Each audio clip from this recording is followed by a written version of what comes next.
Hello বন্ধুরা, কেমন আছেন? আশা করি ভালো আছেন। আমরাও মাশাআল্লাহ খুব ভালো আছি। আজকে আমরা এক জায়গায় যাব ঘুরবার। যে জায়গা যাব সেই জায়গাটা হলো আমার গ্রাম। আমার গ্রামে আমি অনেক দিন ধরে যাই না, তাই আজকে রওনা দিছি। আমি ইতিমধ্যে ঘাটপাড় পেয়ে গেছি। ঘাটপাড়টা এখানে বহুত ভালো ভালো মাছ পাওয়া যায়, তাজা তাজা মাছ। যদি কারো প্রয়োজন আছে এখানে আসতে পারেন। আর আমরা দুপুরবেলা গেছি তো, তাই রোদের ভিতরে ঘাটপাড়ে কেউ মানুষ নাই। অল্প সময় পরে দেখেন অনেকগুলা মানুষ নায়ে চড়ার জন্য রেডি হয়েছে। আমরাও সেই নায়ে চড়লাম। আর এই নাও দিয়েই কিন্তু আমরা এই নদীটা পার হবো। নদীটা কিন্তু ভালোই বড় আছে।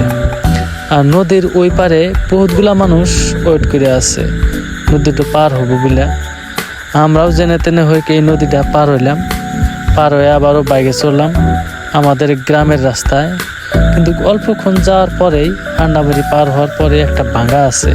এই ভাঙ্গাটা আমরা ছোট থেকেই দেখি। এই ভাঙ্গাটা ওইখানে বহুতগুলা টোটো খাড়াইয়া থাকে। এই টোটোগুলা সম্ভবত বিলাসী ভাড়া যায়, আর বিলাসী ভাড়ার ভাড়া এখান থেকে সম্ভবত 30 টাকা।